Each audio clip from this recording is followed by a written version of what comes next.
Hey legends, welcome to a really cool module in placebo, nocebo, and biochemistry. Now I'm sure everyone's heard of the word placebo. I'm not sure how well versed you guys are in nocebo, but look, I find this really powerful. It's a pretty cool module. Pay attention, like as I said, it's really powerful, and I want you to try and contextualize some of the information in the form of your life, and how you view it and how you act in accordance with. So in this module, you're going to learn the power of placebo, nocebo, and have a firm understanding of biochemistry. Outcomes, growth, wisdom, and awareness. As I said, some of these lessons, I want you to really apply it to your life and to see how it resonates with you or to see how you can impart this knowledge. So we're talking about placebo, which in essence is the mere expectation of betterment. What this does is creates a biochemical reaction 40,000 times more powerful than heroin. Purely the thought that this really works creates this change and reality. So basically, in essence, when we're sick, and someone gives us a tablet that we believe that's going to make us better, we take that tablet under the false pretense that it is a tablet designed to make us feel better, even if it's not. Could just be sugar. We take that tablet, bang, we feel better. Why? Because we're taking medication. This is a placebo.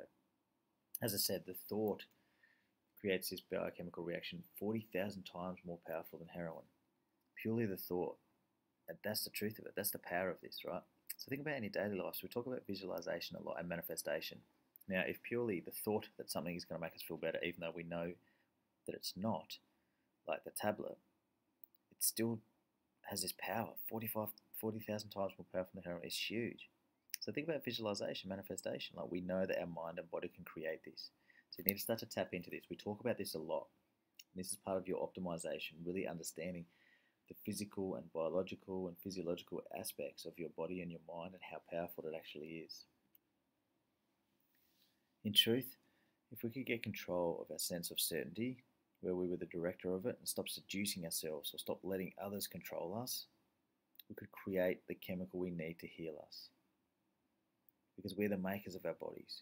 Go to a deeper level of your awareness and you'll realize that you are the creator of all molecules in your body and can therefore influence all that happens within your mind and body. Okay, before we go on, I'm just going to give you 30 seconds to read this. I'm going to read it again, and then I want you just to quietly read it to yourself. If we could get control, our sense of certainty, where we were the director of it and stop seducing ourselves, or stop letting others control us, we could create the chemical we need to heal us. That's powerful. If we believed it and we focused on it, we can create these chemicals to heal us. Because we are the makers of our bodies. Go to a deeper level of your awareness and you'll realize that you are the creator of all the molecules in your body and can therefore influence all that happens within your mind and body. It's powerful stuff. Just read it to yourself right now. I'm going to give you 30 seconds. I'm not going to speak.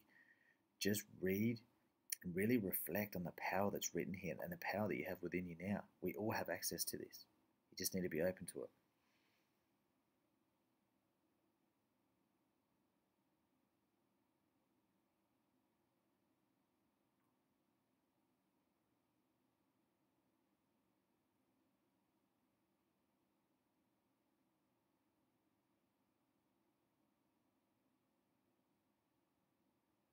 Alright, so start to get in touch with it. And just remember, you all have within you right now the power to influence all that happens in your mind and body. Never forget that.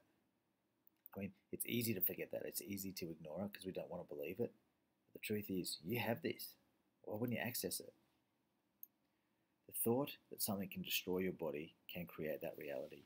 So right now, depending on your state of mind, if you're in an empowered state of mind where you're creating your positive reality, an empowering reality, a reality where you're creating, you're growing, you're living, you're loving, you're thriving. On the flip side, when we're not in an empowered state of mind, I'm ugly, I'm unattractive, business isn't working, I'm not a very good coach, I'm not a nice person, bang. That thought destroys your mind and your body and it creates that reality. So right now, if you're in a disempowered state of mind, when you're doing this presentation, I urge you to all of a sudden flip it. Just go, look, I have been negative, I have been sad, I have been upset, but you know what? Right now, I'm going to write down 5 things that I'm going to be, and I'm going to focus on that for the next 48 hours or 24 hours and see the difference. I'm going to be love, passion, connected, committed. trying to contribute. Whatever it might be for you, flip it on its head, write them down, and be that here and now. Be present with those 5, act in accordance with it.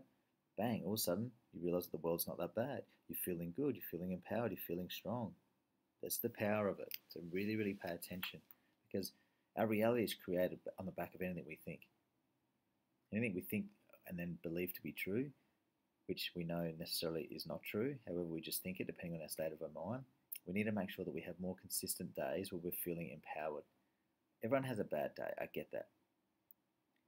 But that doesn't mean that one bad day turns into a second bad day and a third and a fourth. As I said, we need to make sure that we increase our days that we're feeling empowered and decrease our disempowering days. Right, talk about nocebo. We know placebo, obviously the thought of getting better, duly doing something, obviously then creates a healing effect 40,000 times more powerful than heroin. But I want you to think of nocebo, which is obviously the opposite. Now I want you to think of, the mere expectation of something's going to do you harm will do you harm based on the mere expectation. So I want to talk to you about a little theory. It's not a theory, but something. The word cancer. Bang, cancer. What do you think of? What do you feel? What do you hear? I know right now it's a pretty bad word. You hear the word and you just think of death. Okay, so simply the word cancer is a nocebo. Now, whether you have cancer, you always hear about, the survival rate. How many people survive? Or, 80% survival rate, or, 20% survival rate, or whatever it might be. Now, again, when you think about the word nocebo, or cancer, it's a natural nocebo, and so is the statistic around it. So in the bottom paragraph, we say you'll take that information and translate that into a reality, cancer. People relinquish their power to the word used by the doctor. He says, you have cancer.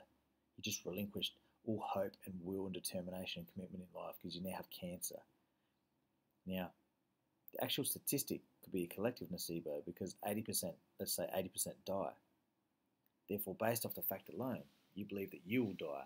So not only have you just been told that you have cancer, which is therefore most people relinquish control and they just shut down, now the doctor says 80% die.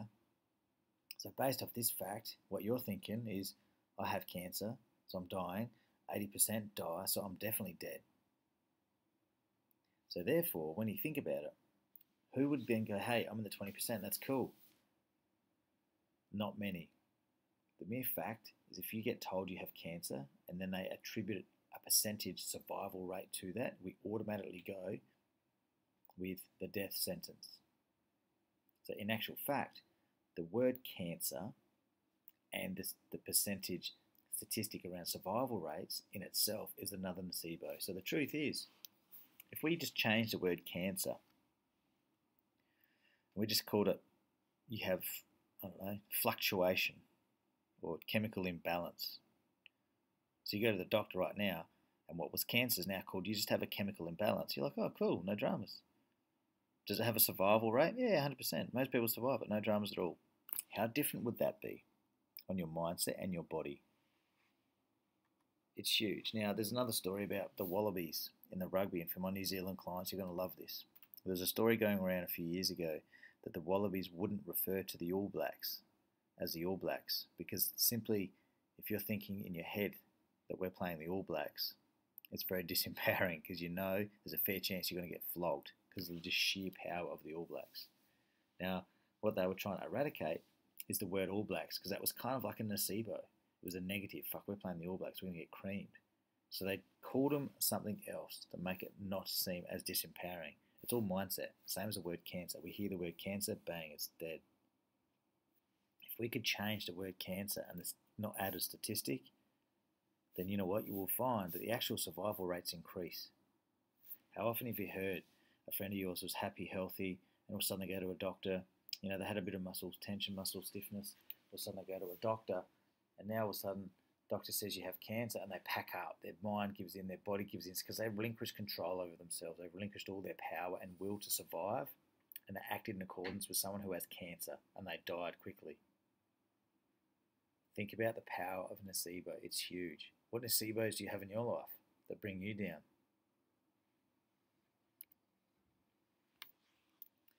So we're going to talk a bit about biochemistry. Now this is can be a little bit, tough to sort of understand and quantify, but just break it down. So I'm going to read this really, really slowly, and I just want you to read it. So this is the body at the cellular level. Go beyond the cells, you end up with molecules.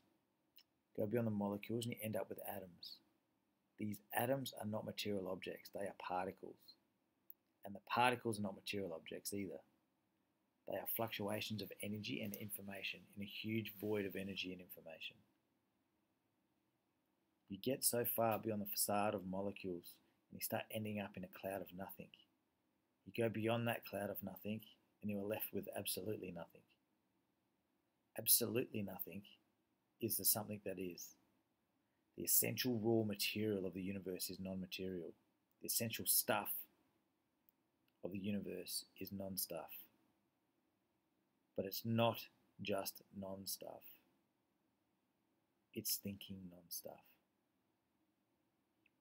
And when I first came across this, I had no idea what was going on. I had no idea what they were talking about.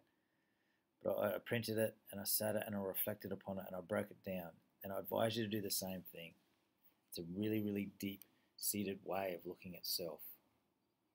And how all these things around us, these objects and these things that we see, and we draw such meaning from it, and we let it influence ourselves, and it then, I guess, ruins our interpretations of the beauty and the mystique of people and ourselves, and we get then build these perception belief systems about the world and us, and you know what, that's not real.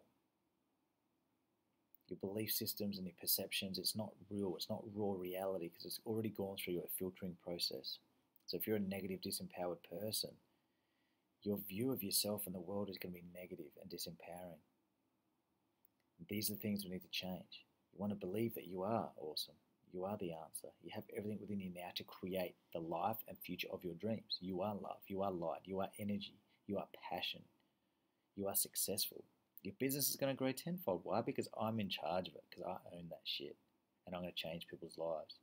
These are the belief systems we need to start to instill at us. But I want you to reflect.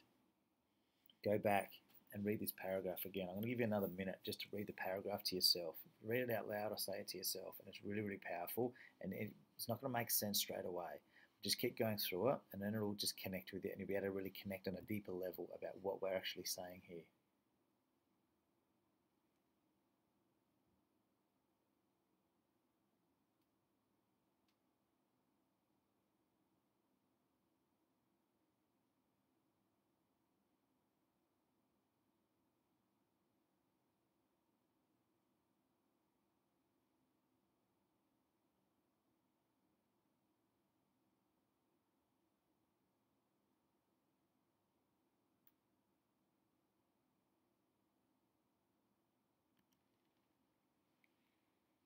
So basically,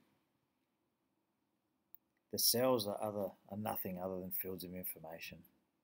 Those fields of information are nothing but self-interpretations. Our interpretations of ourself, our reality, our world, and our future. Remember, you have the power to change all of this. You just need to believe it and you need to act upon it. I like this paragraph. It's small, it's nice, it's sweet.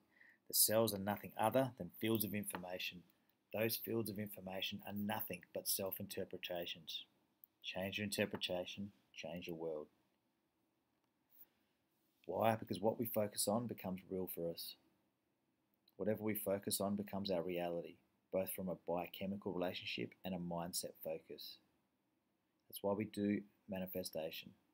That's why we do visualization. That's why we do future pacing, to try and evoke this, future-paced idea of ourself, our reality in the future. And it invokes a physical and chemical response in our body. Not only that, we evoke emotion. We feel good, we feel excited, we feel empowered when we look forward. Whatever we focus on becomes real for us. Whatever we focus on becomes our reality, both from a biochemical relationship and a mindset focus. I can't stress this enough. This is the key to your success. You need to believe it and act in accordance with it.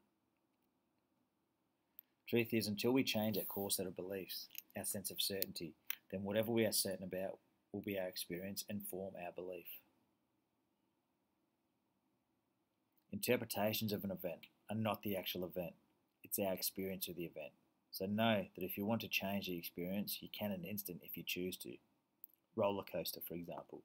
You look at that, you go, that's going to be scary, that's going to be scary, I don't want to do it, I don't want to do it. You get forced into do it. You're getting on there going, this is going to be scary, this is going to be, I don't want to do it, I don't want to do it. You get off, how was it? It was scary and I hated it. Cool. How would it be if you looked at it and went, wow, this is going to be challenging, but you know what? I think I'm going to love it. And you get on there and you know it's challenging and you know there's fear, but I know I'm going to love it. And then you do it and you get off. When people say, how was the roller coaster? They're like, yeah, man, that scared the shit out of me, but fuck, it was epic. I loved it. The interpretations of an event are not the actual event. It is our experience of the event. You think it's scary, you look scary, but you tell yourself that it's awesome and you're going to love it, then you're going to feel awesome and you're going to love it. So know that if you want to change the experience, you can in an instant if you choose to. Anything in our life can be horrible and nasty if we choose it to be. Anything in our life can be amazing, exciting, and passionate if we choose to. Our reality of the experience becomes the event. Alright guys, there's a lot of, real levels of deeper thinking with this. Now I urge you to go through this a number of times. Write down some of the quotes, really reflect on it. Because it's really powerful stuff, and this is the key. This is what separates those that do well to those that just go beyond this world and just live and love, and they're just abundant and they're just passionate and committed. That's the difference.